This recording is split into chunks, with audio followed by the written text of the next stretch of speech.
Good afternoon. I hope you enjoyed your lunch. It's a pleasure to be with you.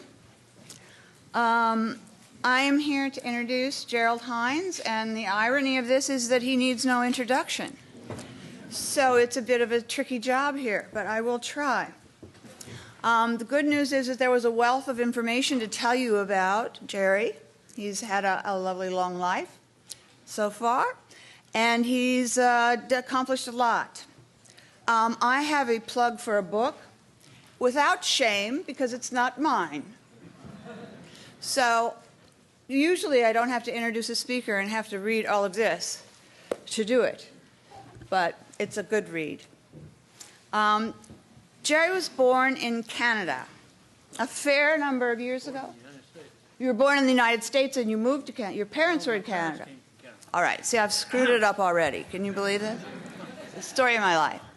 He was born in the United States. His parents came from Canada. His ancestors were Canadian fishermen and built churches in Nova Scotia because, as Jerry informed me today, that was the only market for building in Nova Scotia. His father, Robert, moved here to Indiana, to Gary, because the biggest steel mill was there and the Canadian work was not available. So he grew up in Gary, Indiana. And coming from the Midwest myself, I completely understand his value set and where he came from. He learned fiscal management, conservative fiscal management, because he sold newspapers and magazines as a child to make money.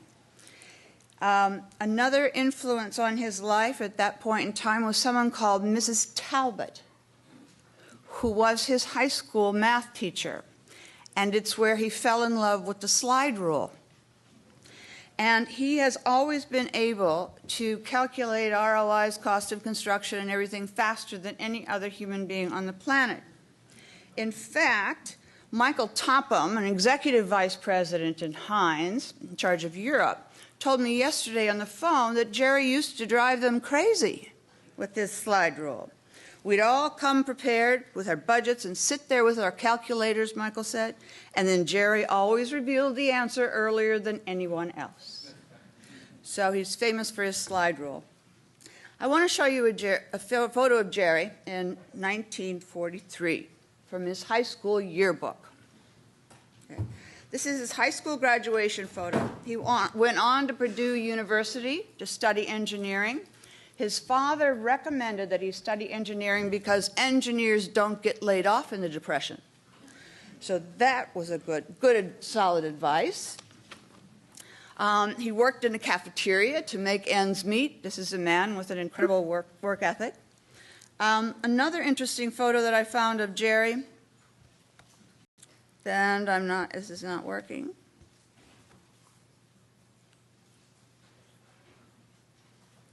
Just holler at me. Push the right arrow. No, there we go. Now I've got it. I'm back on board. Second time I screwed up, so just get used to it. Just get used to it. This is Jerry at Purdue as a cheerleader. And he's always been enthusiastic, and that just shows the kind of energy and passion this man has always had. He left college to be a lieutenant in the Army, and he graduated from Purdue in 1948 as an engineer. He was hired by the American Blower Association.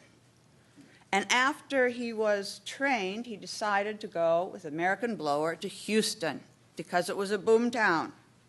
Here's where he lived in the YMCA for 2 weeks before he moved in with his 3 fraternity brothers. I was unable to get any stories about what happened during that period of time. However, a bit later on, he had a neighbor that changed his life. The neighbor's name was Glenn Dorflinger, and he was the neighbor out back. And across that fence, the Hines dynasty was being born. And he was an MIT graduate. Yay, of course. Glenn Dorflinger, an MIT graduate, said to Jerry, look, I'm working for a company and we need a new office building and a warehouse. Jerry was an engineering company at that time. And Jerry said, well, why don't we build it? And Glenn said, I don't have any money. And Jerry said, well, I don't have any money either, but it won't cost that much. So off they went. So they had to have a tenant before the bank would loan them money. They borrowed 100% of the construction costs, $100,000, for 300 square feet of office space in a 2,000 square feet warehouse. So then, after they got that done, Jerry said, of course, well, Glenn, let's build another building. And Glenn said, but why? Because we didn't make any money on the first one. And Jerry said, oh, we will. And Glenn said, you go on and do it yourself. I think you might be okay without me. Poor Glenn, what a big mistake that was. What a big mistake. So he started his own company. His partner in crime at the very beginning was Marion Dugdale. Do you remember Marion? This was his secretary at 4219 Richmond Avenue in Houston. It was the old GE building where he first started. They had 2 little offices. Jerry was in one, Marion was out front. She wrote the checks, she managed the tenants, she did whatever she had to do and called herself Girl Friday. She was still working at Hines 50 years later. So how's that for employee retention? Jerry started slowly, 1-story buildings, 2-story buildings, 3-story buildings, and now he will tell me, as he did this morning, it's all about size, size, size, he says. Geographic expansion was in his future. When everyone said you should never develop outside of Houston, it's way too risky, he moved and set up offices in New Orleans, Chicago, New York, San Francisco, and when the oil crisis hit in the 80s, and no construction was going on at all, he was okay. So he didn't do another building in Houston for 20 years after that. The second geographic expansion, he looked up in 1980 and said, well, why aren't we overseas? So he saw the opportunity with the collapse of communism and sort of followed it. And here's progress here. Russia went into Russia in 91, Poland and the Czech Republic in 93, China in 94, France 95, Spain 96, Italy 97. I don't know what happened in 98, must have been a slow year. England 99, Middle East in 2007.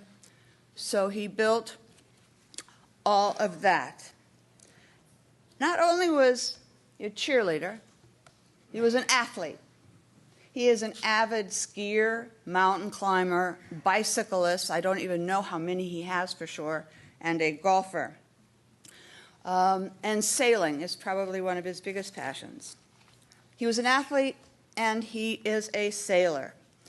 Now, I was told that Jerry just doesn't go out and buy a boat, he builds a boat, okay? And I talked with Jeff, his son, yesterday, who said, I feel so sorry for that marine architect. Jerry took no standard answer at face value and was in every inch of the design. I mean, making sure that the crawl space was minimized so you could have the biggest engine possible, every detail. So that's another one of his passions. He's also a father. That's him with Jeff when he was 1 year old.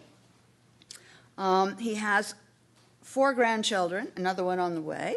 He has 2 other children, the same age as his grandchildren, so he mixes it up a bit. And Jeff, his son, took over as president of Hines in 1990. Okay? Jeff said, I really wasn't ready, but Dad handed me the keys and moved to England. So there he was. Jerry is also a visionary. He won the MIT CRE, was honored with the Visioneer Award, the first one, for being a visionary, a pioneer, and an engineer. So he's also, we can't forget, just passionate about real estate. Oh, he's a son. Forgot, how could I forget the mother? Third screw up. This is Myrtle. Right? Myrtle. I have a grandmother named Myrtle as well. Before she went to college, she taught students in Nova Scotia in a 1-room schoolhouse. And she gave Jerry his love of learning. And it's been their education has been one of his biggest philanthropic efforts to date. So a sailor, a father, a son. a visionary, and passionate about real estate. One last photo. This is Jerry, one of his favorite development projects, I'm told, the Pennzoil Place in 1972. And one of the things that Jerry has done, he's a collector of hard hats of all the projects that he's done. So hard hat seems to be a really good segue to introduce Mr. Gerald Hines and turn it over to you for a while. Then Jerry and I are going to sit and talk for a bit, and then we'll open it up for questions. So thank you. So please help me welcome. I'm going to get the slides ready.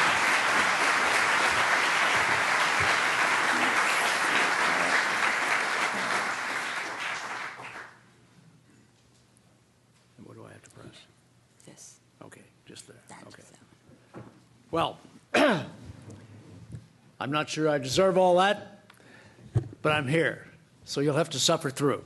Let me just help you out there. Okay. I thought it'd be interesting to show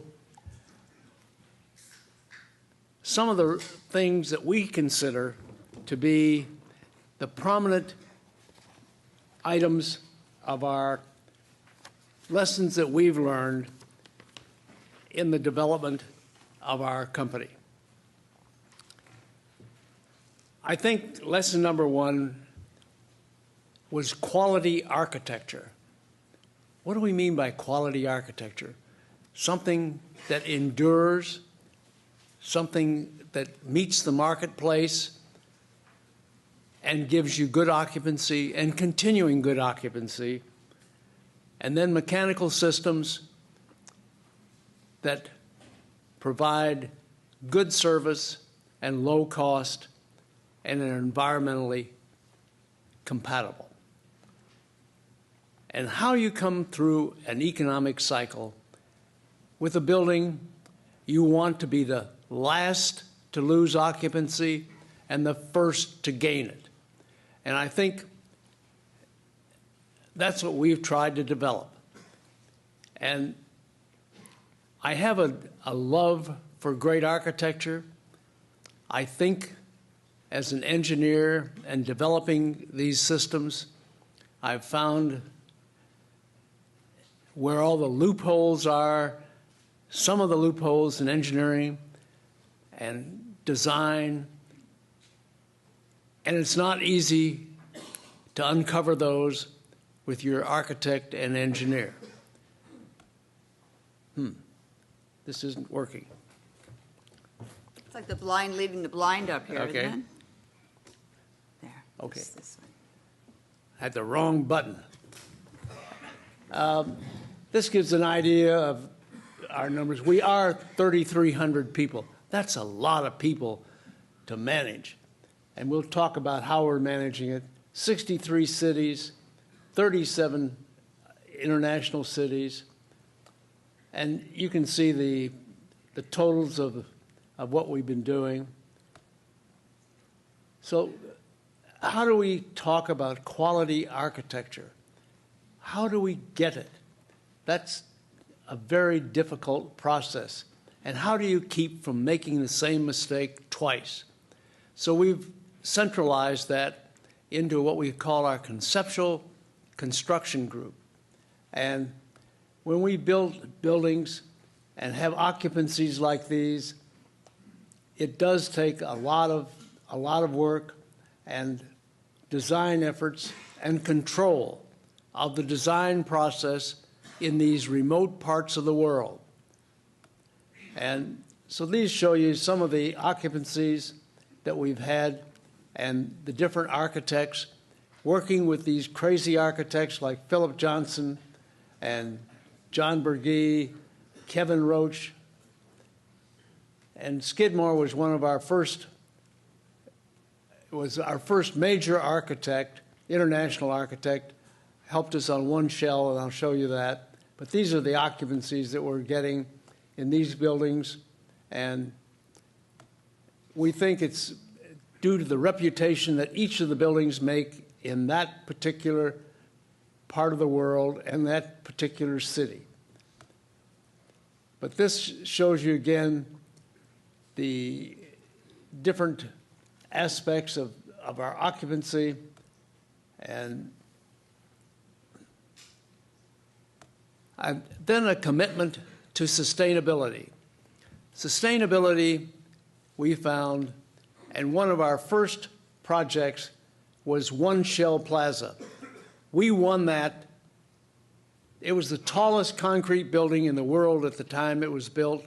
It still is the tallest lightweight concrete building. But we found that Shell changed 30% of their space every year, and their costs were huge because the architects designed the building with an 11-foot, all the buildings with 11-foot floor to floor. I said, to hell with it. Let's take it up to 13-foot 4. So we had a big FERD space.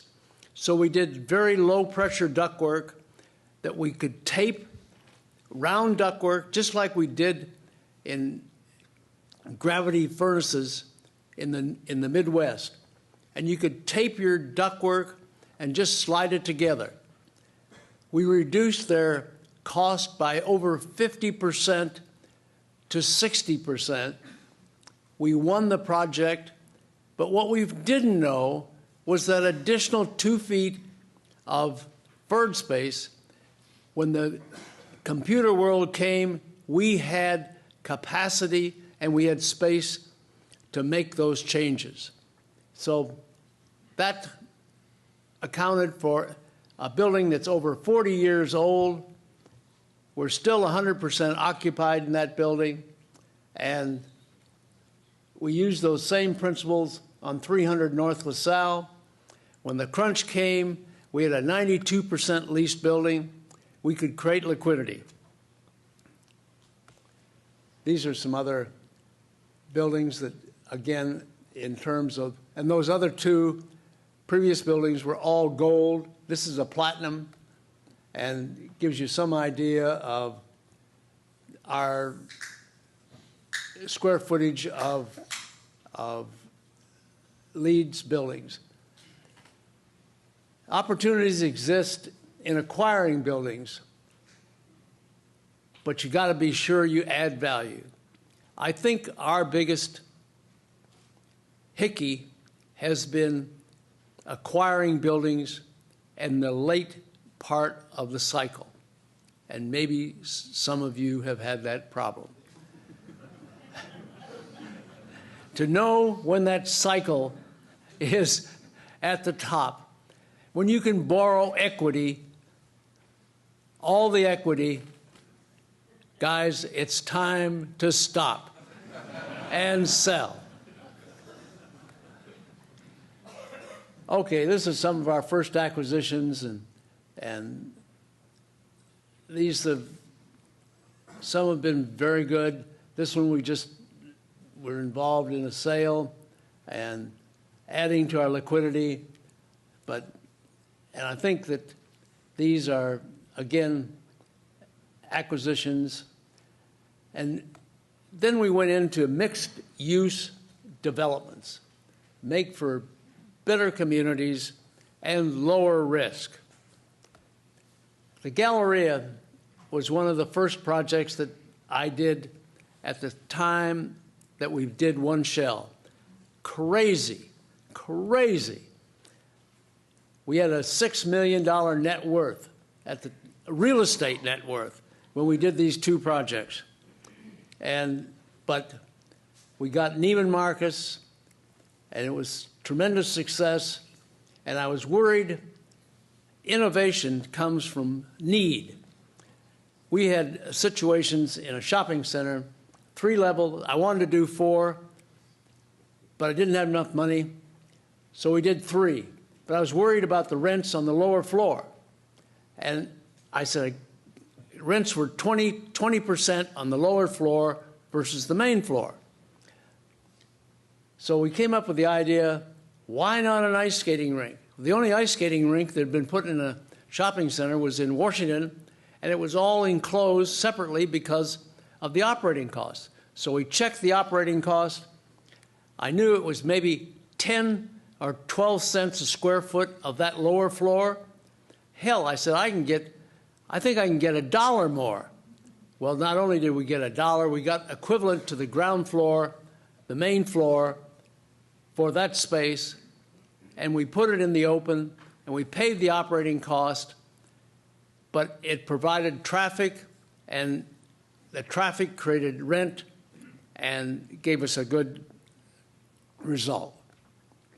And then we did the gallerias in Dallas and Berlin and Diagonal Mar. That's when I came to Europe, was to help this project get off the ground, which was in 1992, also to be damn sure that everyone knew that Jeff Hines was in charge.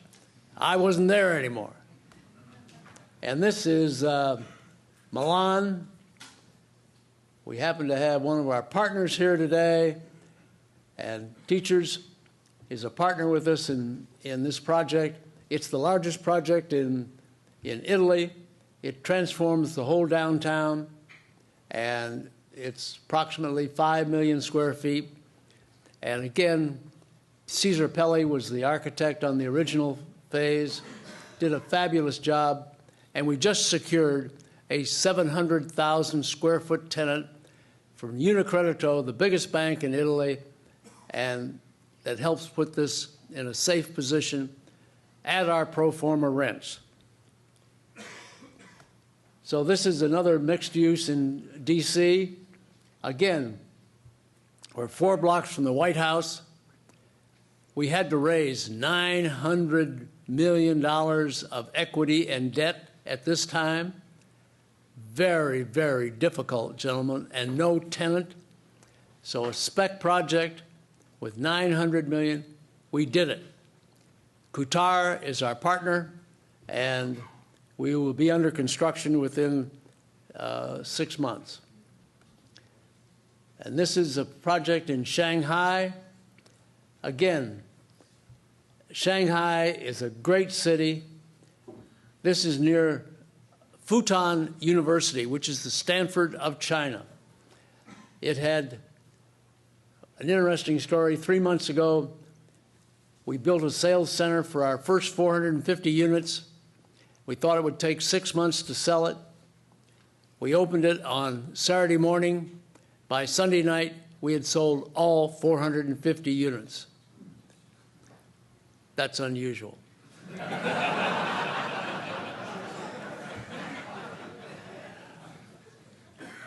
Every organization is human talents our #1 assets. We manage, this shows you how we are managed. We have what we call executive vice presidents who are CEOs of their particular area or region. And they have finance, they have management, they have construction, except for the central construction group. They're all managed individually, and they are our executive committee. That's our board of directors, are the people that run our business.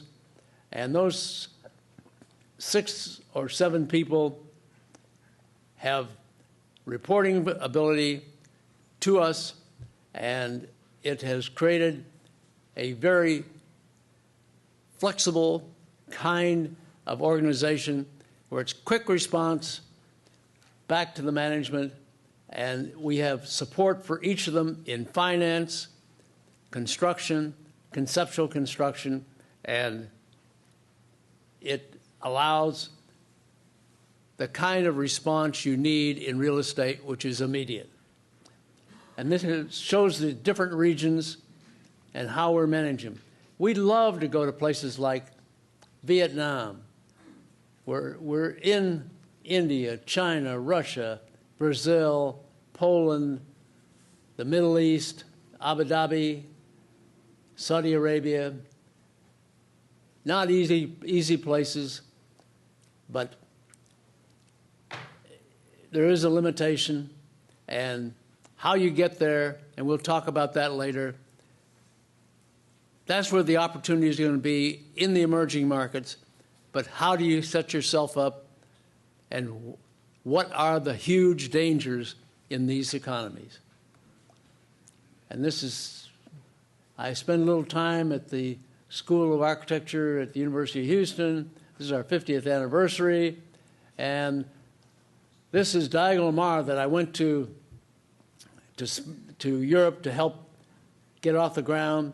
It's the only place where we worked with the state and we swapped land. The original developer wanted to put apartment towers on top of the shopping center. They'd have never been able to liquidate the shopping center.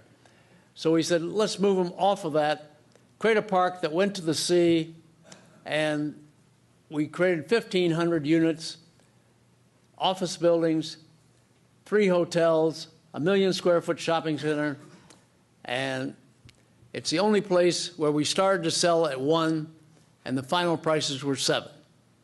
So that's, but it's a little different right now in Spain. There's a few units left that we don't own. Thank you.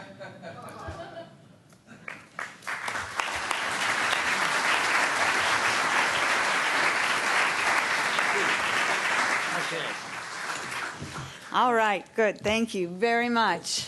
It's quite impressive. It's amazing to think of when you went from you and Marion Dugdale in the office to what we have just seen up here. Very few companies and leaders of companies are able to really survive the entrepreneurial stage and bring it to this kind of level.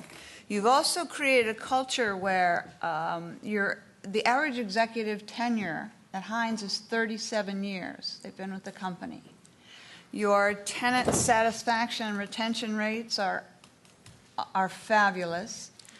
And you've also done something that's a bit tricky. You've had very successful succession in a family-owned company. So far. So far. But I talked with Jeff yesterday, and he said it's going to be a success again. He's promised. So I was wondering, how do you do that? How did you change from an entrepreneur into this? And very difficult with great talent. The people that we have, we very early on created a participation. We let the leaders of our company participate in the equity of the projects that they are involved in. They do not own an equity in Hines. That's all owned by Jeff and myself.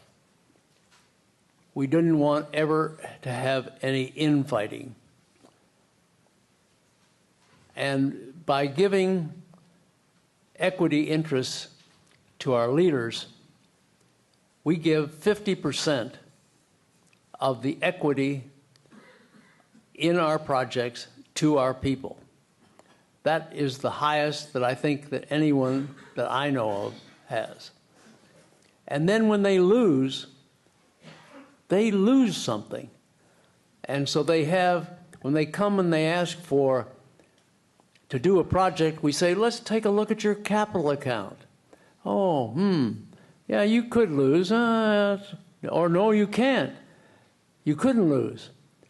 So we want a partner when we go into a project. So the people that are leading it have something to lose. excellent, excellent advice. I'm going to shift gears a little bit because you have so much historical perspective as well. In the 80s, you were the chairman of the Texas Financial Reserve. No. I was chairman of the Dallas Fed. Dallas Fed. Under Volcker. So. Thank you. So you've seen the cycles, you've seen what happens and goes up and down. And today when we were sitting here listening to the first panel, he leaned over and said, I think this could happen again. So where do you think, how do we get out of this mess, and what are your predictions? Well, what I'm concerned with was what happened in 1981-82 when I was chairman of the Dallas Fed. And we had 15% treasuries. We had 20 to 25% interest on bank loans. It wiped out the real estate industry. And luckily, we were into a lot of equities with KIO and Shell, so we survived. But with the kind of budget deficits that we are looking at today and the programs, there's all the seeds of what I saw in the early 80s. And button down your hatches, guys, because it could come overnight. And I think that's the big danger I see out there today. And how we can set ourselves up to create safety for that is everyone's going to have to do their homework on that one. Do you have any advice for everyone? I'd say good properties, highly leased, and low bank debt. Oh, nirvana. Great, great. Good solution, good solution. Pardon? No, it's okay. I also want to ask one more question about change in the future.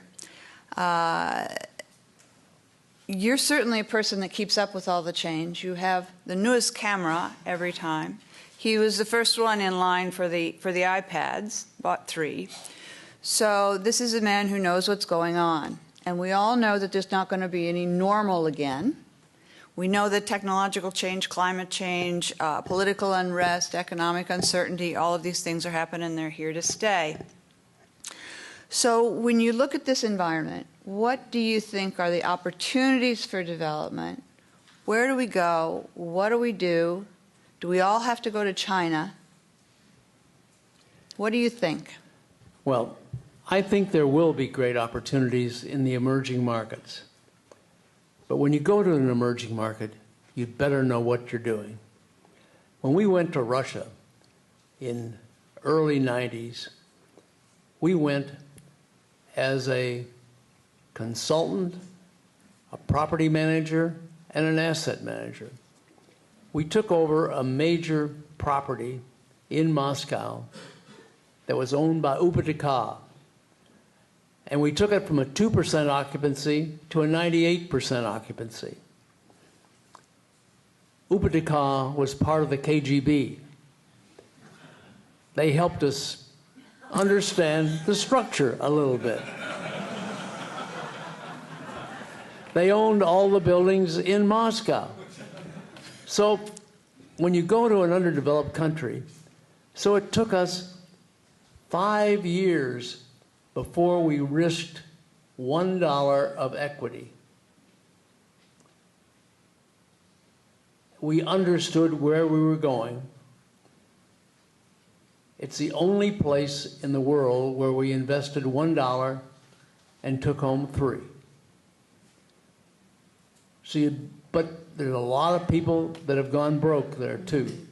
So you have to understand your underdeveloped country when you go in.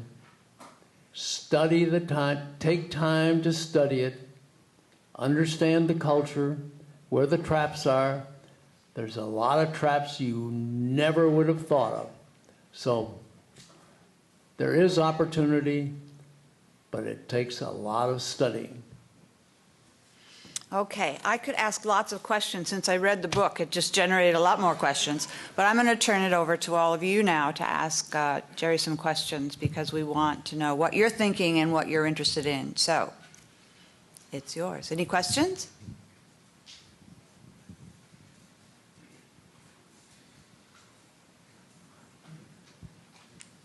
Jacques.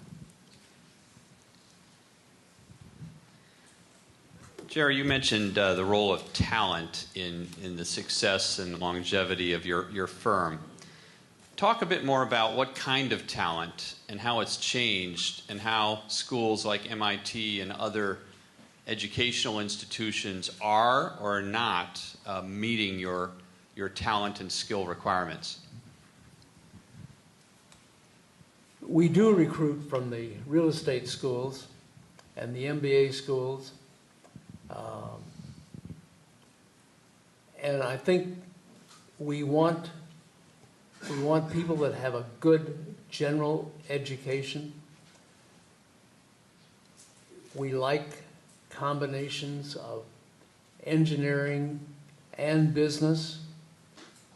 Some of our top people have that qualification. Others have just liberal arts and an MBA.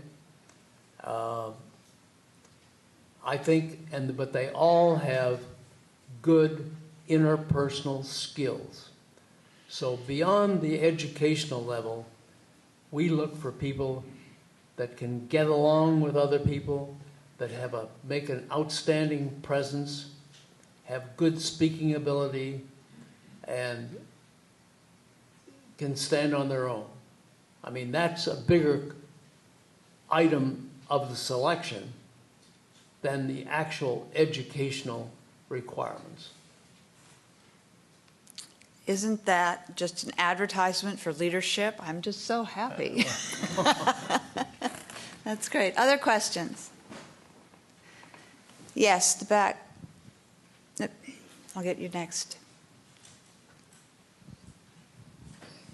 Oh. I was wondering how you spend your time now and what's exciting for you next. Oh. Well, I like a little golf every once in a while, and skiing. You know, in your 85th year, you're not so sure how many more years of skiing you're going to have. So I built a boat. Took 4 years to build my boat, and we launched it in July 1st of this year, and we plan to go around the world. So we didn't make it across the Atlantic, and I wanted to get to Nova Scotia to show my grandchildren a little of Isaac's Harbor, but we couldn't. The hurricanes blocked us. So we'll cross the Atlantic in November and head to the Pacific in March, and so it'll be fun. Yes, Kristen, I think yes. Hi, you mentioned about mixed-use projects as a way of decreasing risk. I was wondering if you could talk a little bit more about that. Mixed-use projects and decreasing risk. Well, with the mixed-use projects, we found that if you have the right ingredients like we did in Barcelona, we were 250 meters from the sea. The city improved the beach area, and the transportation was good, and we created a park within our development. All those things made for the outstanding sale of our units, and the hotels were successful, and the office buildings wanted to be there, and the shopping. So it was the interaction of creating the demand inside and creating the right kind of amenities. And parks are, if you can get them inside your development, they're great. That's the same type of thing that we're trying to do in a project that we just were awarded when we competed against 3 Toronto developers for the lakefront development in Toronto, which we were awarded about 60 days ago. It was the parks and the open spaces that created that multi-use project. Okay. I see you've developed in Brazil. What advice would you have for an architect that thinks that would be a great market to expand into? Brazil is, again, you have to know that particular area. How do you get clients? Where do you get them? Why are you better than a Brazilian architect? You better come up with those answers, because they'll ask them down there. And we have as we went into Brazil, we knew we didn't know too much about it, but we took a man born of Scots ancestry, been born in Brazil, and he runs our Brazilian operation. But we went down, and he didn't know the development business, but he knew Brazil and he knew Brazilian real estate. But he didn't know our development. So we took a team down that worked as a partner with him for approximately 8 years and 10 years, and then he's floating on his own today. So you gotta, it's how you go in, how you impart your knowledge, and how you cover your local risk is really important in these emerging markets. Okay. One of those two, Marion?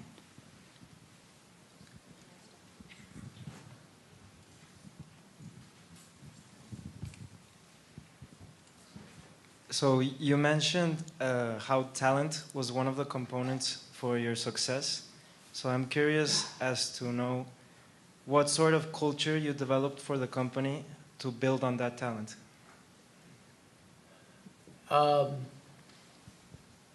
We have probably in every discipline, we have at least 4 conferences, 2 to 4 conferences a year, which we bring the people of that discipline, whether they be construction managers, finance managers, marketing managers, development managers, and we interchange those thoughts to that discipline, and they build on the cultures that have been developed worldwide. And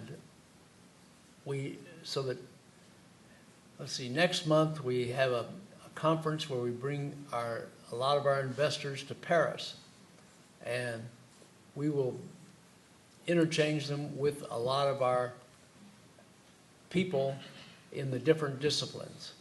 So it's an interchanging of face-to-face kinds of situations. That costs money, though. But it's worth it. But it's been worth it. Earlier this year, I had a chance to visit some of your projects in Eastern Europe. Well, I'm curious, how were you able to brand these projects as a Hines project when increasingly the architecture is becoming much more universal and less distinctive from region to region? Well, I think good architecture, outstanding architecture, comes through in almost every society.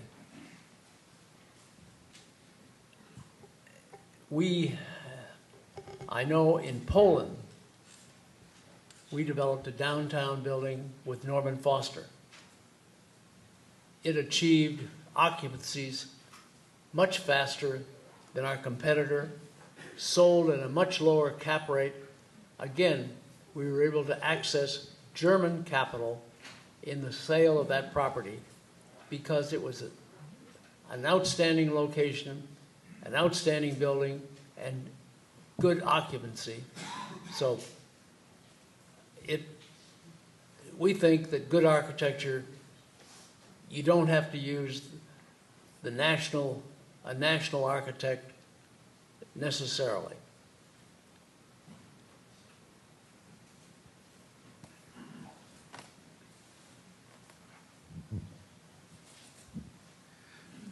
You've negotiated with lots of local governments in many of these major projects. What lessons would you have for them of how they could do a better job representing themselves in these kinds of projects? Well, I think that's when you go from Catalonia to Milan to Berlin, I mean, each one is a different character. Mr. Stemmens in Berlin was one of the great planners post-war Berlin. But interfacing with him was completely different than in Barcelona. So I think you got different personalities, different strengths of character, and different political base support for that individual. You have to understand, what is his political support? And how strong is he? who influences him? Wow, it's quite a quite a strategy. Okay, yes? You achieved a phenomenal entrepreneurial success. I wonder if you could comment on whether you believe that kind of success is achievable today given the various governmental and financial conditions that exist. Well, when I started, I was a partner in Texas Engineering after I left American Blower for about eight or 9 years. And the development industry, when I started in building my first building in 1954, it was a very immature.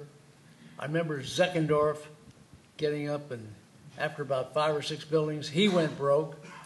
And so it's a much more mature industry today than it was in the early 50s. So it's much more difficult to find an angle today and a specialty that you can break through as an entrepreneur. There are huge organizations with big reputations out there today to go after whatever is a public inquiry for bids and proposals. So it's a lot tougher today. So I think getting with a company where you can have that reputation to go on, because even in the underdeveloped world, you are facing much more mature kinds of people than I faced in the early 50s. So, Mr. Hines, in hearing about your life, it's fairly obvious that you have a long series of relationships with design firms that are common from time, over the course of your career. And we heard that the tenure of your top staff is 37 years on average. So you're obviously a guy who knows how to build a group and harness its strengths from project to project. What have you done on the money side? Have you had a series of monetary relationships with financing sources that maintained their relationship with you over decades, or did you tend to view each project on a standalone basis? well, we do have long-term relationships with financial organizations. That's very important to us. And how we manage those and maintain them. And these are all changing today, because everyone's going back to saying, well, I've got a different way we want to go. We don't want to deal with someone that has, some are saying, we only want a single provider, because we want him to depend 100% on his livelihood from us and to take capital from no one else. Well, that's a change, big change, because we can't have just one provider. We'd be out of business. So the capital sources will be changing.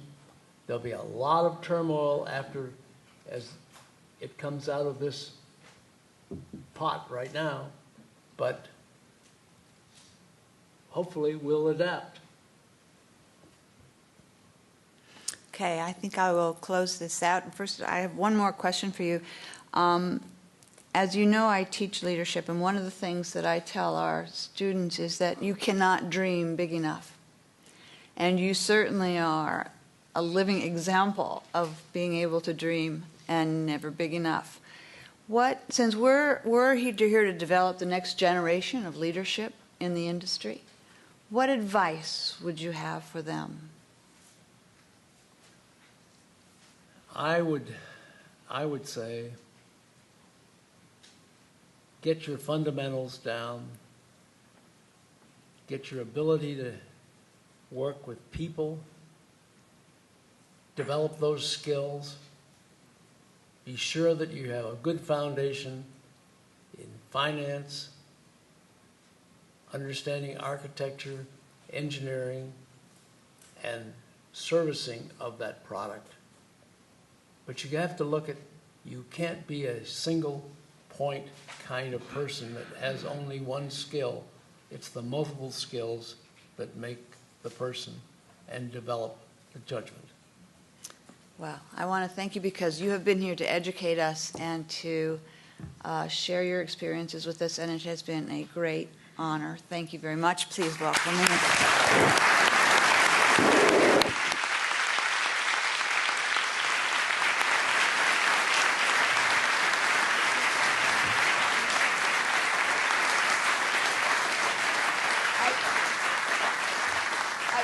A gift for Jerry. I realize that in his hard hat collection, he does not have one from the MIT Center for Real Estate. So there you are.